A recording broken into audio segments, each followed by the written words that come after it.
पिछले गुरुवार हमने भगवद गीता के अध्याय 14 गुणत्रय विभाग योग के श्लोक 1 से 10 तक का अध्ययन किया था। उन श्लोकों में भगवान श्री कृष्ण ने हमें यह दिव्य ज्ञान दिया कि संपूर्ण सृष्टि की उत्पत्ति किस प्रकार प्रकृति और पुरुष के संयोग से होती है। साथ ही उन्होंने बताया कि प्रकृति के 3 मूल गुण सत्व, रज और तम किस प्रकार जीवात्मा को शरीर और संसार के बंधनों में बांधते हैं। हमने यह भी समझा कि सत्व गुण शुद्धता, प्रकाश और ज्ञान का प्रतीक है। रजोगुण कर्म, इच्छा और आसक्ति को उत्पन्न करता है। तमोगुण अज्ञान, आलस्य और मोह को जन्म देता है। इस प्रकार अध्याय के प्रारंभिक श्लोकों में भगवान श्री कृष्ण ने इन तीनों गुणों के स्वरूप और उनके प्रभाव का परिचय दिया। आज हम इसी अध्याय के श्लोक 11 से 20 का अध्ययन करेंगे। इन श्लोकों में भगवान श्री कृष्ण विस्तार से बताते हैं कि जब जीवन में सत्व, रज या तम गुण प्रबल होते हैं तो मनुष्य के व्यवहार, विचार और जीवन की दिशा पर उनका क्या प्रभाव पड़ता है। साथ ही यह भी बताया गया है कि इन गुणों के प्रभाव से मनुष्य को किस प्रकार के कर्म फल और भविष्य की गति प्राप्त होती है। श्लोक 11 सर्वद्वारेषु देहेस्मिन् प्रकाश उपजायते ज्ञानम यदा तदा विद्यात् विवृद्धम सत्वमित्युत। भावार्थ, जब इस शरीर के सभी द्वारों अर्थात इंद्रियों में ज्ञान और प्रकाश उत्पन्न होने लगता है तब समझना चाहिए कि सत्व गुण की वृद्धि हो रही है। स्पष्टीकरण, भगवान श्री कृष्ण यहाँ बताते हैं कि जब मनुष्य के भीतर सत्व गुण प्रबल होता है तब उसके भीतर ज्ञान, स्पष्टता और शुद्धता का प्रकाश फैलने लगता है। शरीर के द्वार से तात्पर्य 5 इंद्रियां और मन है। जब ये सभी इंद्रियां शुद्ध भाव से कार्य करने लगती हैं तब मनुष्य के विचार पवित्र होते हैं और उसे सही गलत का विवेक स्पष्ट दिखाई देता है। ऐसे व्यक्ति के जीवन में कुछ विशेष लक्षण दिखाई देते हैं। मन में शांति और संतुलन रहता है। सत्य और धर्म की ओर स्वाभाविक आकर्षण होता है। ज्ञान प्राप्त करने की इच्छा बढ़ती है।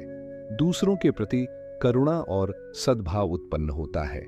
इस प्रकार सत्व गुण मनुष्य को उच्च आध्यात्मिक अवस्था की ओर ले जाता है। श्लोक 12 लोभ प्रवृत्तिरारंभ कर्मणाम शमः स्पृहा रजस्येतानि जायन्ते विवृद्धे भर्तर्षभ। भावार्थ, हे अर्जुन, जब रजोगुण बढ़ता है तब मनुष्य में लोभ, अत्यधिक कर्मों में प्रवृत्ति, अनेक कार्यों का आरंभ, अस्थिरता और भोगों की तीव्र इच्छा उत्पन्न होती है। स्पष्टीकरण, रजोगुण का स्वभाव चंचलता और क्रियाशीलता है। जब यह गुण बढ़ता है तब मनुष्य अत्यधिक सक्रिय हो जाता है। ऐसे व्यक्ति के जीवन में कुछ लक्षण स्पष्ट दिखाई देते हैं। अधिक धन और संपत्ति पाने की लालसा, निरंतर नई नई योजनाएं और कार्य प्रारंभ करना, मन का स्थिर न रह पाना, भौतिक सुखों के प्रति तीव्र आकर्षण। रजोगुण व्यक्ति को कर्म करने के लिए प्रेरित तो करता है परंतु इसके साथ फल की आसक्ति भी जुड़ी होती है। इसलिए रजोगुण से प्रेरित व्यक्ति अक्सर चिंता, तनाव और असंतोष का अनुभव करता है। श्लोक 13 अप्रकाशो प्रवृत्तिश्च प्रमादो मोह एव च तमस्येतानि जायन्ते विवृद्धे कुरु नंदन। भावार्थ, हे अर्जुन, जब तमोगुण बढ़ता है तब अज्ञान, निष्क्रियता, प्रमाद और मोह उत्पन्न होते हैं। स्पष्टीकरण, तमोगुण का स्वभाव अंधकार और जड़ता है। जब यह गुण प्रबल होता है तब मनुष्य की बुद्धि ढक जाती है और वह सही निर्णय लेने में असमर्थ हो जाता है। तमोगुण के प्रभाव से व्यक्ति में निम्न लक्षण दिखाई देते हैं: आलस्य और सुस्ती, कर्तव्य के प्रति उदासीनता, भ्रम और अज्ञान, जीवन में उद्देश्यहीनता। ऐसा व्यक्ति अक्सर समय और अवसर का सही उपयोग नहीं कर पाता। तमोगुण मनुष्य को अज्ञान और पतन की ओर ले जाता है। श्लोक 14 यथा सत्वे प्रवृद्धे तु प्रलयम याति देहभृत तदोत्तम विदाम लोकानम्लान प्रतिपद्यते। भावार्थ, जब सत्वगुण की अवस्था में कोई व्यक्ति शरीर त्याग करता है तब वह श्रेष्ठ और पवित्र लोकों को प्राप्त करता है। स्पष्टीकरण, भगवान श्री कृष्ण यहाँ बताते हैं कि मृत्यु के समय मनुष्य की चेतना जिस गुण से प्रभावित होती है वही उसकी अगली गति निर्धारित करती है। यदि जीवन में सत्वगुण प्रमुख रहा हो तो व्यक्ति की चेतना शुद्ध और प्रकाशमय होती है। ऐसी अवस्था में शरीर त्याग करने पर आत्मा उच्च लोकों की प्राप्ति करती है, जहां ज्ञान और पवित्रता का वातावरण होता है। इससे यह स्पष्ट होता है कि हमारे विचार, कर्म और जीवन शैली हमारी भविष्य की गति को प्रभावित करते हैं। श्लोक 15। रजसि प्रलयम गत्वा कर्म संगिषु जायते तथा प्रलीनस्तमसि मूढ़योनिषु जायते। भावार्थ, जब रजोगुण की अवस्था में मृत्यु होती है तब व्यक्ति पुनः कर्म में आसक्त लोगों के बीच जन्म लेता है, और जब तमोगुण की अवस्था में मृत्यु होती है तब व्यक्ति मूढ़ अर्थात अज्ञान युक्त योनियों में जन्म लेता है। स्पष्टीकरण, यह श्लोक बताता है कि मनुष्य की अगली जन्म यात्रा उसके आंतरिक गुणों पर निर्भर करती है। रजोगुण से प्रभावित व्यक्ति पुनः ऐसे वातावरण में जन्म लेता है जहां कर्म, इच्छाएं और भौतिक गतिविधियां प्रमुख होती हैं। तमोगुण से प्रभावित व्यक्ति अज्ञान और जड़ता से भरे जीवन रूपों में जन्म ले सकता है। इस प्रकार भगवान श्री कृष्ण यह समझाते हैं कि जीवन में कौन सा गुण प्रमुख है, यह केवल वर्तमान जीवन को ही नहीं बल्कि आगामी जन्मों को भी प्रभावित करता है। श्लोक 16। कर्मणः सुकृतस्याहु सात्विकम निर्मलम फलम रजसस्तु फलम दुहुकम ध्यानम तमसः फलम। भावार्थ, सत्कर्मों का फल शुद्ध और सात्विक बताया गया है। रजोगुण से किए गए कर्मों का फल दुख होता है और तमोगुण से किए गए कर्मों का फल अज्ञान होता है। स्पष्टीकरण, भगवान श्री कृष्ण यहाँ बताते हैं कि कर्म का परिणाम केवल कर्म पर ही नहीं बल्कि उसके पीछे के गुण और भाव पर भी निर्भर करता है। जब कर्म सत्वगुण से प्रेरित होते हैं तब उनका परिणाम शुद्धता, शांति और संतोष के रूप में मिलता है। जब कर्म रजोगुण से प्रेरित होते हैं अर्थात इच्छा, अहंकार या फल की लालसा से किए जाते हैं तब उनका परिणाम अंततः दुख और असंतोष के रूप में सामने आता है। और जब कर्म तमोगुण से प्रेरित होते हैं अर्थात अज्ञान, आलस्य या भ्रम में किए जाते हैं तब उनका परिणाम अज्ञान और पतन के रूप में प्रकट होता है।